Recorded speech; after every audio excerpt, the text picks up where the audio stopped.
Happy Memorial Day!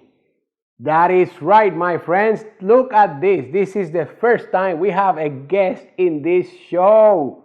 And you know, we've been kind of like clamped down. We cannot travel. So for the first time, my best friend since childhood, Jose, here came to visit me. And of course, I had to get him on the show, right? So today, we are bringing you a special show with a special guest. And do we have a great recommendation for you? So if you're looking for a great American Hazy IPA and one that will surely make you look like a connoisseur, then join us on this tasting. My name is Eddie and Jose. And we have tasted many beers from all over the world, and it is our passion to help you find that perfect beer you're looking for. So whether you're looking to try something new or there is something very specific that you're looking for to pair with your food, we got your back.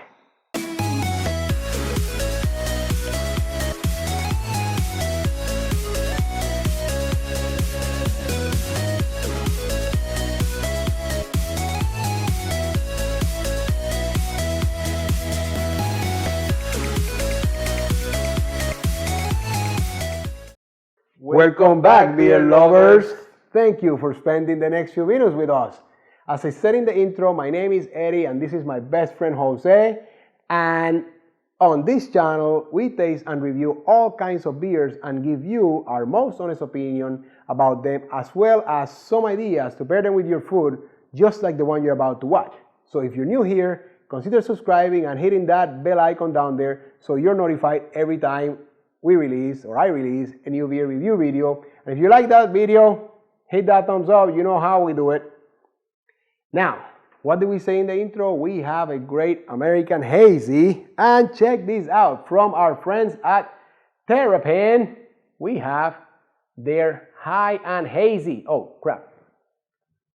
Their High and Hazy IPA right there, right? You see that? And guess what glass we're going to use today? Jose, we're going to use our trusty tulip glass, which is the glass that we always recommend, right? When we're having a great Hazy IPA. And if you want to get your own set of Beer Connoisseur TV glasses, always check out the description below to see how you can get that. Now, where do we always start? Appearance. That's right, appearance, and more importantly, which is the 3 C's of the appearance, which are color, clarity, and carbonation. That is right, friends. We know about that. Now, what would you call that color right there, Jose? For me, like yellow, maybe some orange. Yeah, that's right. It's kind of like a bright yellow, almost, almost kind of like orange, like he said. I agree with that. And the clarity. What about the clarity? I mean, I don't. It's a hazy IPA, but it's surprisingly clear. It's not as cloudy. I don't see a. You can see some clouds. Yeah. You can see some clouds, but the haze to it. Yeah, it has a little haze, but it's not the haziest beer I've ever seen, so that's important. Cuando habla más duro. And carbonation, I see some bubbles rising, but there are some bubbles rising slow. Yeah, slow, right? Slow bubbles. Slow action. And now, look at that big head of foam. It was all the way to the rim. You guys saw I had to stop kind of like pouring that.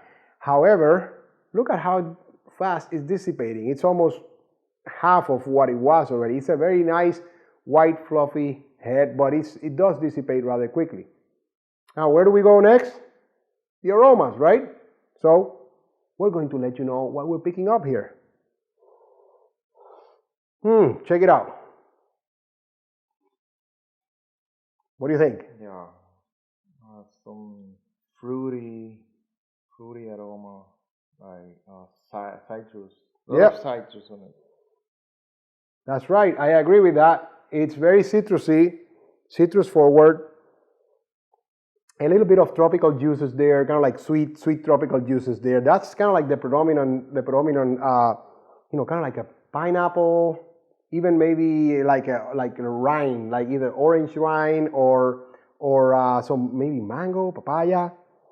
Some of those, but it still has, actually, now that the foam is almost dissipated, it still has a little bit of that IPA character, what I like to say, the hoppy and the danky character of the IPA. Just now, I'm starting to pick some of that stuff. You want to taste it now and let our viewers know what you think? This is my favorite part, of course.